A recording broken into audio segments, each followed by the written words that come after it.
ये वीडियो उन लोगों के लिए बहुत अधिक फायदेमंद है जिन लोगों को मधुमेह की शिकायत है, यानी डायबिटीज, आम बोलचाल में शुगर की बीमारी बोलते हैं।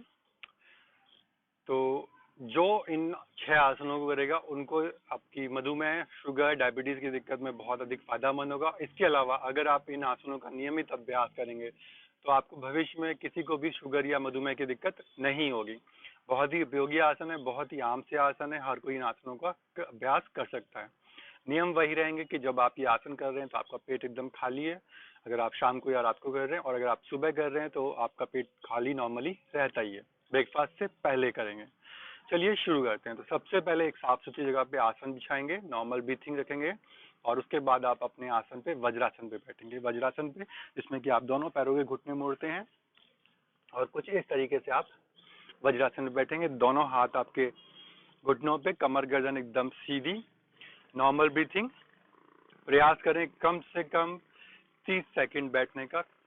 30 सेकंड से कम बैठने पे कोई फायदा नहीं है, तो 30 सेकंड कम से कम इस आसन पे बैठे, और उसके बाद 30 सेकंड जब पूरे हो जाएंगे उसके बाद आएंगे हम अपने अगले आसन पे। उसमें आपको अपने दोनों हाथों की मुट्ठियां बनानी है। दोनों हाथों की मुट्ठी बनाएंगे, अंगूठा अंदर की ओर रखेंगे। इस बात को ध्यान रखें कि अंगूठा अंदर की ओर होगा और उंगलियों से कवर रहेगा, और दोनों हाथों की मुट्ठियां बना के आपकी जो नाभि है, जो नेवल होती है, उसके अगल बगल लगा लेंगे। उसके ऊपर नहीं लगाना है, उसके अगल बगल लगाना है। दोनों तरफ लगाने के बाद एक डीप इनहेल करेंगे, यानी आप पूरी सांस को भरेंगे अच्छे तरीके से, और फिर एक्सहेल करते हुए आगे की ओर झुकेंगे। जितना आपसे झुका जाए उतना आप झुकेंगे। आपके जो नितंब है वो एड़ी पे चिपके रहेंगे। एक बार साइड से देखिए। एक्सहेल करते हुए आप झुक रहे हैं आगे की ओर, और आपकी जो एड़ियां हैं वो एकदम आपकी जो आपके नितंब है एड़ियों से एकदम चिपके रहेंगे। आगे की ओर दृष्टि रहेगी, यानी आगे की ओर आप देखते रहेंगे। इस पोजीशन पे आने के बाद आपकी जो श्वास है वो एकदम नॉर्मल हो जाएगी। इनहेल एक्सहेल चलता रहेगा। सेम इसमें भी आप 30 सेकंड कम से कम रुके। 30 सेकंड पूरा होने के बाद आप इनहेल करते हुए धीरे धीरे वापस ऊपर आ जाएंगे। दोनों हाथों को हटा लेंगे और अपने घुटने पे रख लेंगे। इसके बाद करते हैं अगला आसन। आप अपने दोनों हाथों के कप बनाएंगे। इस तरीके से कप बनाएंगे, अपने बाएं हाथ को नाभि के ऊपर, इसमें आपको नाभि के ऊपर रखना है, और जो आपका दायां हाथ है वो बाएं हाथ के ऊपर रखना है। और सेम इसी तरीके से पूरा इनहेल करेंगे, अच्छी तरह शरीर को ऊपर की ओर खींचेंगे, चेस्ट को फुलाएंगे, पेट को फुलाएंगे, और उसके बाद एक्सहेल करते हुए धीरे धीरे आगे की ओर झुकेंगे। ऊपर और आगे आते वक्त जब आप ऊपर और नीचे की तरफ जाते हैं तब आप एकदम धीरे धीरे आएंगे, आराम आराम से आएंगे। सेम यही तरीका होगा नीचे आने का और ऊपर जाने का। कुछ देर होल्ड करेंगे। अब कुछ देर से यहाँ से मतलब है, एक तो आपके सामर्थ्य के अनुसार कि जितनी देर आप रुक सकते हैं, और कम से कम प्रयास करें 30 सेकंड, अधिक से अधिक 1 मिनट। उसके बाद वापस इनहेल करते हुए आप वापस आ जाएंगे। एक्सहेल करते हुए दोनों हाथ आपके घुटनों के ऊपर। अब आते हैं हम अपने तीसरे आसन पे। अपने आसन पे लेटिए, पीठ के बल आप लेटेंगे, दोनों पैरों के पंजे आपस में मिले हुए। नॉर्मल ब्रीथिंग, एकदम नॉर्मल ब्रीथिंग रहेगी, और अपने दोनों पैरों को उठाएंगे और पीछे लगा लेंगे सर के, और उसके बाद फिर आप आगे की ओर जाएंगे और दोनों पकड़े। तो कुछ इस तरीके से आपकी ये रहेगी। आराम आराम से करेंगे, 7 से 8 बार काउंट करके। पूरी प्रक्रिया में कोशिश करेंगे कि आपके पैर एकदम सीधे रहेंगे, वो मुड़ेंगे नहीं। हाथ एकदम सीधे रहेंगे, वो भी मुड़ेंगे नहीं। 7 से 8 बार करने के बाद आप अपने आसन पे बैठ जाएंगे। दोनों पैरों को खोल लेंगे, पैरों को कुछ इस तरीके से हिला लेंगे घुटने के पास से, सांस एकदम सामान्य कर लेंगे।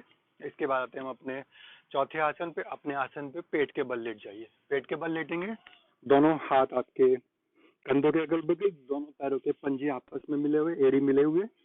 Normal breathing. सबसे पहले अपने सर को उठाएंगे और फिर इनहेल करते हुए अपनी चेस्ट को भी उठा लेंगे। सर को पीछे ले जाएंगे अधिक से अधिक, पीछे से पंजे एकदम मिले रहेंगे, पैर एकदम खिंचा हुआ और एकदम सीधा रहेगा। 30 सेकंड इस पोजीशन पे रुकेंगे। नॉर्मल ब्रीथिंग आ जाएगी इस पोजीशन पे आने के बाद, और फिर वापस 30 सेकंड पूरा होने के बाद एक्सहेल करते हुए धीरे धीरे नीचे आएंगे। सबसे पहले अपना चेस्ट लगाएंगे और फिर अपने माथे को भी आसन से लगा देंगे। तो इस तरीके से ही हमारे 4 आसन होते हैं। अब आते हैं हम अपने 5वें आसन पे। अपने आसन पे बैठिए, कमर गर्दन एकदम सीधी, दोनों पैर के पंजे एड़ी आपस में मिले हुए, पैर एकदम सीधा, दोनों हाथ घुटनों के ऊपर, नॉर्मल ब्रीथिंग।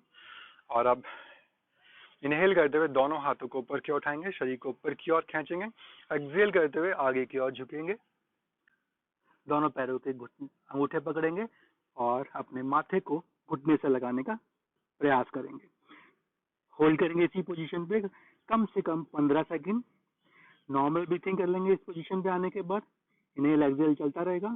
समय पूरा होने के बाद वापस इनहेल करते हुए अपने शरीर को ऊपर की ओर उठाएंगे, शरीर को ऊपर की ओर खींचेंगे। एक्सहेल करते हुए दोनों हाथ वापस घुटनों पे। आखिरी आसन पे आते हैं, अपने छठे आसन पे। दोनों हाथों को पीछे की ओर लेके आइए। इनहेल करते हुए अपने शरीर को ऊपर की ओर उठा लेंगे। अब यहाँ पे ध्यान देना ही आपको ये है कि आपको गर्दन इस तरह से लटकानी नहीं है और ना आपको इस तरीके से रखनी है, एकदम सीधी रहेगी। नॉर्मल ब्रीथिंग रहेगी, यानी कि इनहेल एक्सहेल करते रहेंगे। होल्ड करेंगे 30 सेकंड इसी पोजीशन पे। समय पूरा होने के बाद धीरे धीरे वापस अपने आसन पे। तो इस तरीके से ये 6 आसन है, बहुत ही इंपॉर्टेंट आसन है जिन लोगों को डायबिटीज की दिक्कत है। और आप नियमित अभ्यास करेंगे तो आप देखेंगे कि आपकी जो शुगर की प्रॉब्लम है, जो आपकी बढ़ती है बहुत तेजी से, कभी भी डाउन हो जाती है, उसमें काफी हद तक आपको आराम मिला है।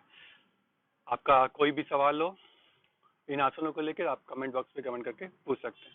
धन्यवाद।